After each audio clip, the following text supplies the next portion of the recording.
Welcome back, everybody, to a very special edition of Fireside Chats. One that neither of us thought we were going to have to make. Yet here we are. The Acolyte, Star Wars The Acolyte, has already been canceled. And I would have to say by cancel culture and the toxic online fan base that Star Wars unfortunately has. Now, obviously, there's a lot more that goes into canceling a show than just that. But just for our initial thoughts, Mark, being the big Star Wars fan you are and how much you enjoyed The Acolyte, what are your thoughts on it? It's fucking bullshit. I could understand, like, with the backlash they got, kind of putting it on the back burner. But in my perspective, like, you open the door to a bunch of different stories for Star Wars that now we're not going to explore. And then also, it's one of those things, like, they went so far back in the timeline. I feel like now they're going to view it and be like, oh, well, they didn't like that, so now they're not going to like a Knights of the Old Republic style show. So now we may never get that because everyone wanted to bitch and moan and complain about how, oh, they broke canon, but they really never fucking did. That's exactly what I was thinking was, now that you guys got this one canceled, good luck getting your Knights of the Old Republic or any like past Star Wars series. Now there is going to be a movie, and I guess we'll see how that does. But when it comes to like Knights of the Old Republic, I don't know. I think that's questionable. And Leslie Headland, the creator of this show, is the one that wanted to do it. Yeah, no, it's created a slippery slope now with the future of Star Wars as far as like them going back and bringing things that are not canon and making them canon now. And now we may never see that. Now it might be something where we only get those things pulled at in, you know, cartoons or projects that Dave Filoni does, like we are with the Ahsoka. And, you know, we're getting, like, I'm 99% sure we're getting Abeloth in some way, shape, or form with Ahsoka. And that's really our only outlet for getting older stuff now, because someone else was given the green light to do something and you didn't like the way the actors were, or you didn't like the way that certain storylines went within the show, but nothing changed anything with Star Wars whatsoever that George didn't already establish. So obviously, for the people that are going to say we're fanboys and bitches or whatever else they're going to call us for backing the Acolyte, let's get into the numbers, because everybody's bringing up the viewership. And unfortunately, it is true that, you know, the Acolyte, when it first came out, it premiered as the largest audience for Disney Plus in 2024.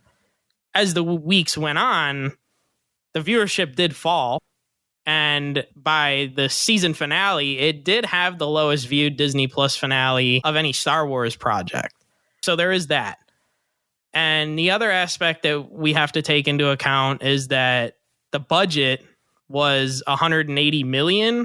And the only thing I can agree on with naysayers is that I didn't know the budget was 180. And if you look at a lot of projects, that does seem like a lot of money for maybe some of the CGI and some of the things we did get in the show. Maybe it wasn't up to snuff for that amount of money. So I understand, but here's the thing. Numbers have fallen, okay. But you do still have this loyal fan base to it, and you're seeing it now on Twitter. Hashtag save the Acolyte, hashtag renew the Acolyte, signatures for petitions and stuff. So there is a loyal fan base here that did want more. And do you really have to cancel something? Why can't you just lower the budget for season 2? They can still make something really good with a lesser budget, I would assume. Oh, I agree. I mean, the budget they went into it with doesn't really correlate to some of the things we saw, but I don't think any of us really understand what goes into a movie with the budget and what money has to go where. So if they cut corners on certain scenes that were 10 seconds where the CGI looked kind of iffy, but they had to put money into the scenes and the sets and travel, because people don't realize Star Wars goes to locations to film, which a lot of movies don't do that anymore. You know, that's a huge factor in the budget. And I don't think it should ever came to the point where people had to start making petitions to save it.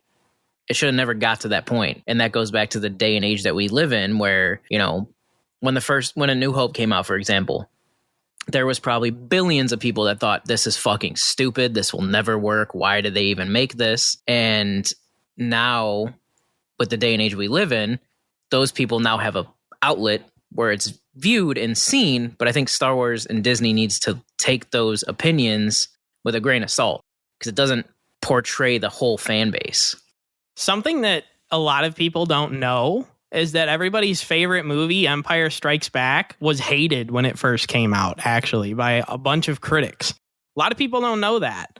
That movie was not the darling that it is today back when it first released. And like you said, I'm sure when 77 Star Wars came out, that also had its critics and naysayers, especially in the making of it. So the weirdest part of all of this, in my opinion, is the fact that Disney basically tried to get rid of the Acolyte. They took down all the merch from their stores. Now, I did notice last night, I saw a report that they did add it back because of the fan backlash. So you can go buy merchandise for the Acolyte. But just the fact that they did that in the first place is fucking weird. And then I also saw that coming out September 4th, there's going to be a Kalnaka comic. And coming out next year, I think July, there's supposed to be 2 novels, one on Vernestra and Indara and one on Jackie and Yord. But I'm curious. I don't know. I don't know. I mean, I guess the Kalnaka comic's going to come out, but I wonder if those books are going to get canceled too. Yeah, I don't know. I would think with them jumping on the spot and removing everything, which I'd like to point out, like, as far as like the figures that they removed, there was a short window where they all skyrocketed in price online because, resellers all thought like, oh, no one's gonna be able to get them anymore. Of course. But they're still hitting Targets and Walmarts at some point in the near future. So like, that's not really going to happen. I don't know. I feel like now that they're getting the pushback to not cancel it, they're probably just going to keep the books and the comics coming out because that's a whole different fan base than what watches things, that reads those. I don't know. It's weird. And I mean, Disney Plus has a history of getting rid of things, like deleting things that they've made. It just happened to Lucasfilm not that long ago where they made like a new Willow film and you can't find it on Disney Plus anymore because it did so bad. So it's kind of scary. Now, obviously, because of the online pushback, the Acolyte will probably be okay. But it is kind of scary in the fact that Disney is just almost willing to erase something they worked on. I don't get it. Like you said, things like Star Wars 77, I talked about Empire. Another thing that was not critically acclaimed when it came out and fans had a horrible reception to, besides obviously the prequels and the sequels, is of course the Clone Wars cartoon. Everybody's beloved Clone Wars cartoon, when that first came out, everybody said it sucked. And I feel like you were talking about the modern day. If that would have came out today, it would have got canceled too.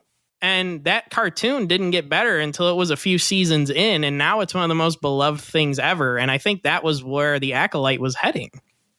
I agree. Had Clone Wars came out now and had that slow beginning before it started to take off, like no one would have cared. I mean, in the beginning, no one cared about Ahsoka, but then you got to grow with the story and it became one of the best things to come out of Star Wars. And then when it got canceled, we got the lost seasons or the lost episodes, which basically all that did was show us that like there was so much more that we could have got that we didn't. And then going to the Acolyte, I feel like I agree. It was going in the same route. We're like, okay, season 1 was not portrayed well. It sat for a little bit. People have picked and choose like, no, there was good things. There was bad things, but there's a story that's unfinished. And now there's a whole group of people that want to see that finished story. So hopefully we get to that point. I mean, if you go back to old television shows, how many shows had a really bad first season, but got better as they went on? I think that was what was going to happen with the Acolyte. That this first season is to set the groundwork, and then you can build off of that. And where they were going with it between Darth Plagueis, getting the introduction of Yoda, having this potential Sith relationship with Osha and the Stranger, there was some really cool things heading into a season 2. And I think if people would have just stopped bitching for 2 seconds and would have just let it play out, I guarantee you if season 2 came out, they probably would have loved it. And I also think personally that maybe Disney needs to reconsider how they release things. Because I personally feel that if this show came out all 8 episodes at once, it would be maybe not loved, but I think people would have liked it more than they did. Or if it came out as a film, they would have thought it was good compared to this weekly release where people can judge things unfairly before it's explained or finished. Yeah, I agree. I mean, we said that in the beginning of our podcast episodes for The Acolyte. Like, if, getting to episode 4, like, if they would have just done it all at once, yeah, there would have still been people that had their negative opinions on it that would have talked shit, but it would have been less time for people that did not have an opinion to have their opinion molded by someone that just wanted to shit on it. And then going back to, like, had they let it kind of play out and see how it perceived and then go to season 2, one thing we don't get a lot anymore with a show coming out is a pilot. And pilots, basically what they do is they give you the synopsis of the show in one episode where, like, this is the directions it can go. It can go here, here, here, and here. And then they wait for feedback to see, like, okay, well, they don't want it to go there. They don't like that. They don't like this. So, like, not saying they should have gave it a pilot, but they should have used season 1 as the pilot. I'm like, okay, these are the routes we can go with the show, but people aren't interested in going this way. They're not interested in going this way. They really just want to see what happens with Plagueis, Yoda, and the relationship with the stranger. So those are the stories we're going to continue to tell. Everything else is kind of in the background and set the groundwork for where we're going. And something that I just keep thinking about is there's people genuinely excited for Plagueis and, even maybe the introduction of Darth Sidious, things like that they could have done into season 2 that would have made people probably love this show as it went on. They're going to cancel this, but they're going to let fucking Skeleton Crew come out. You think Skeleton Crew is going to get better ratings than The Acolyte? I highly fucking doubt that. It's just mind-blowing to me that they, like, what are they thinking? They think that Skeleton Crew is going to come and it's not going to have a worse season finale than this? I just don't get it. You might as well cancel that at this rate. I'm not going to say that, if they start canceling stuff as it's already being released, like, we're not going to get anything. But I do agree. I feel like, you just came off of this show that continued part of the Skywalker saga, which we thought we were getting away from, but, like, it kind of went backwards. It's like there is no Skywalker in it whatsoever, but it is the characters kind of portrayed what was going on. And then you're going to put out Skeleton Crew that's basically, in my opinion, like 3 years too late. Like, the hype of Stranger Things and those types of stories, like, it's kind of run its course. Like, you're kind of late to the game with that. Yeah. And it's just something nobody was asking for. Literally, not one person asked for the Goonies Star Wars. That's all I really have to say on that. I'm not trying to shit on the show. I'm just saying it's not going to do even the numbers The Acolyte did. I guarantee it. I don't see it. I don't see a world where that happens. Now, do you think that Star Wars fans, because everybody bitches about we want, like, originality and stuff. And now, granted, one of my criticisms of The Acolyte was that they didn't really explore any themes that haven't been explored in the past. But one thing they did was introduce new characters and characters that were pretty good. And I don't know, do you think that Star Wars fans, do they just want nostalgia? Is that it? Because even Mandalorian, Ahsoka, things like that, those shows, eventually they just became fan service. I mean, let's be honest. That's really what they were. And do you think that's what people are looking for with Star Wars? I would say to an extent, yes. So basically what I look at this, like, it's what happened with The Last Jedi. And then we got Rogue One and then the Solo movie that were 2 totally separate movies. And the Solo movie got shit on because of what came out before it. And that was a great movie. And for those Star Wars fans that want their nostalgia, like, yeah, it's not Harrison Ford as Han Solo, but it's Han Solo meeting Chewbacca, the whole rundown of how he got to where he is. And then they didn't like it because of what came out before it. And then now you got this show that has all new characters, and they all say that, like, oh, we want new characters, we want new things, we want new explorations and stories in Star Wars. And then you shit on it, get it to the point where it's almost canceled. But then you're given the Book of Boba Fett, which was a fan service show that was so poorly perceived to the point where Tamora Morrison will no longer come back to Star Wars. So I don't think the Star Wars fans that sit there and complain and put negative effects on Star Wars or even positive effects on Star Wars really know what they want. Like, I think they're just going to complain no matter what because they're like, oh, we want this. And then when you give it to them, like, no, that's not what we want. So it's always going to be a losing battle. Yeah, I 100% agree. Anybody who says that episode 1, I mean, obviously there's certain scenes that might be, but anybody who says that episode 1 and episode 2 are better written stories than The Acolyte, they need to look over their perception of what a story is, because like, I don't know, this has given me hardcore prequel energy. I feel like The Acolyte might end up being one of those things that people look back on later and like, that actually wasn't that bad. But you guys bitch so much about things that didn't even matter. There were social justice shit. Listen, I don't give a fuck what the actors say. I don't care about the actors' political opinions. I don't give a shit about the director's political opinions. I don't care. Why are you holding that against the television show? The television show has nothing to do with any of that. So it's just, I don't know. It's a mess. Online Star Wars fans are toxic, and their behavior, a lot of people's behavior has been disgusting because like they're harassing actors like Amanda Stenberg and people like that who really put their all into this show and I think did a phenomenal job, and people are attacking them online. Well, like, what kind? I don't know. That's just unacceptable behavior, and it just continues to show how poor taste a lot of online Star Wars fans are.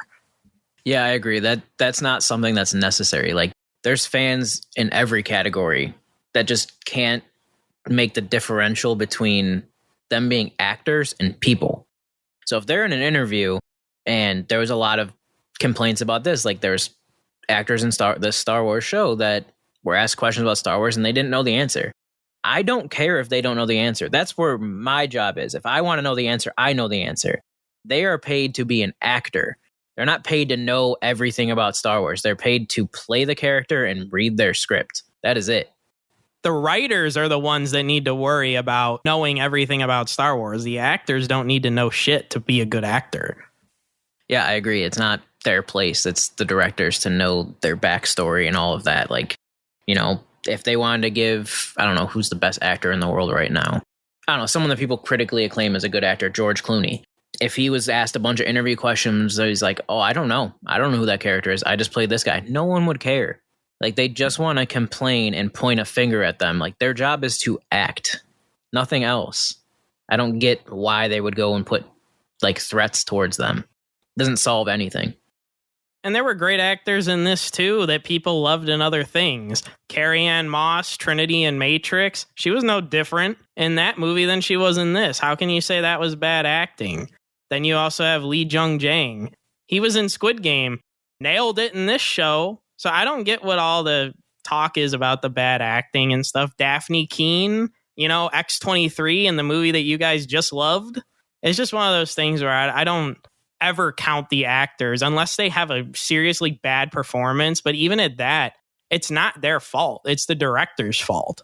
So if you want to go after a director for certain things, okay, because they're the ones at the end of the day that need to be in charge of all that.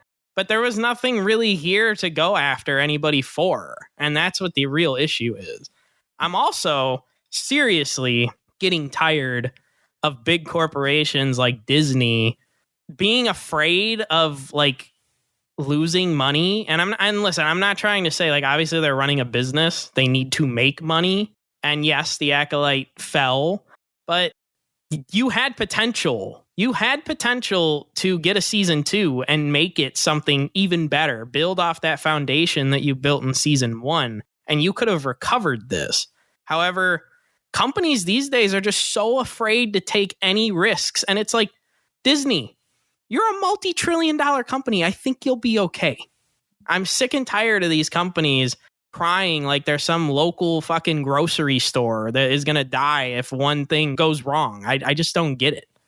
It's one thing if, you put out multiple different things, like 7 shows.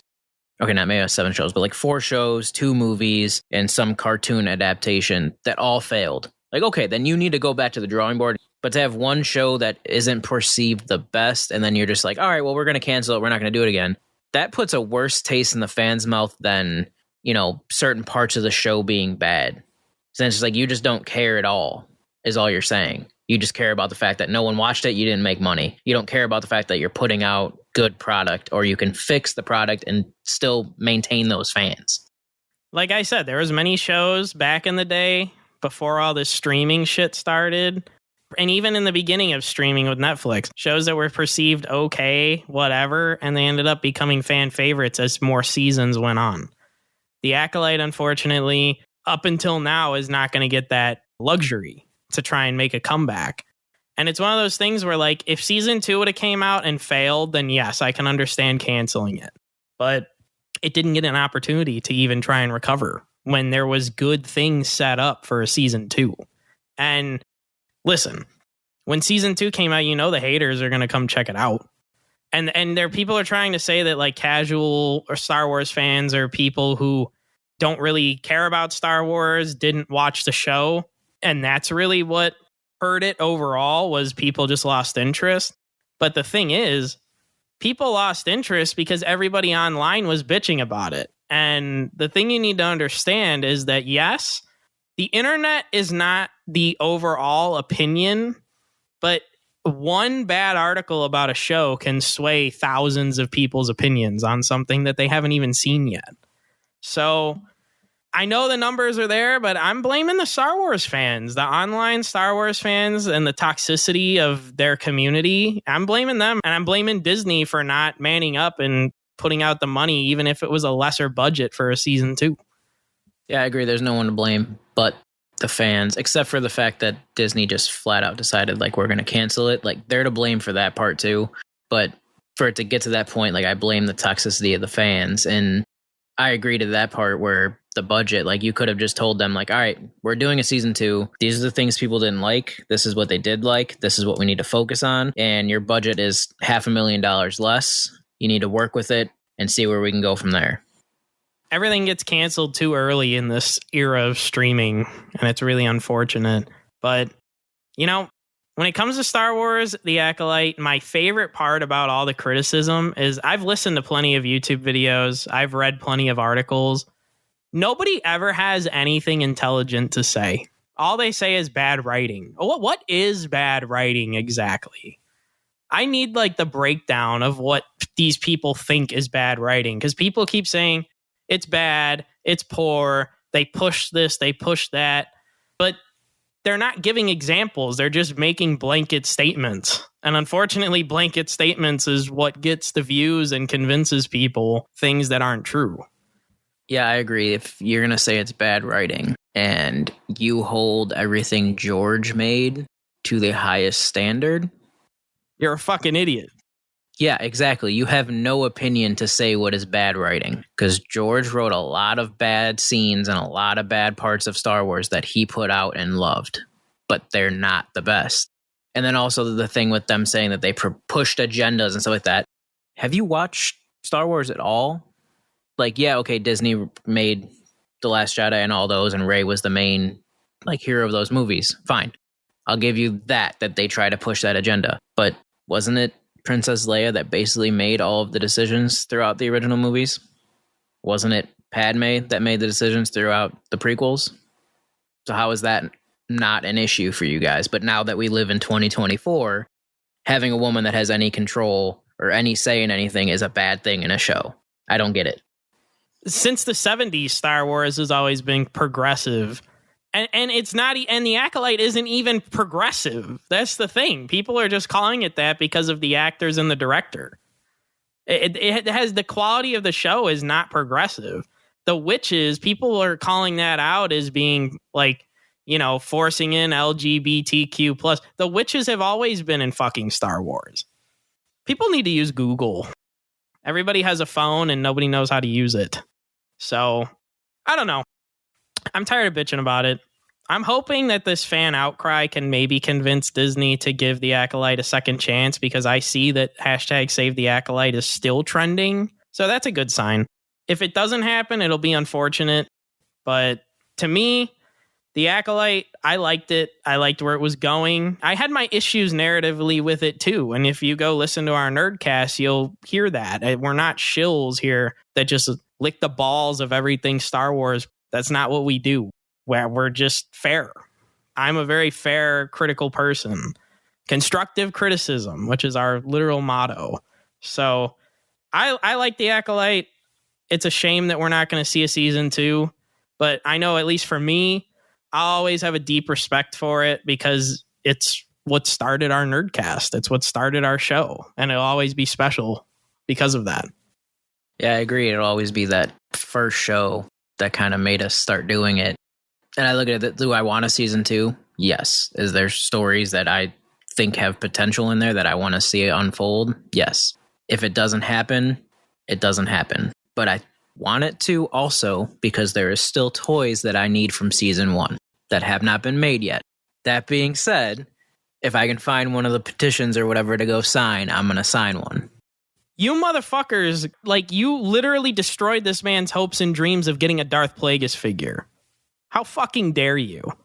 Well, there is a Darth Plagueis figure, but if they released it from this show, I wouldn't have to pay the crazy resale of the one that's already been made.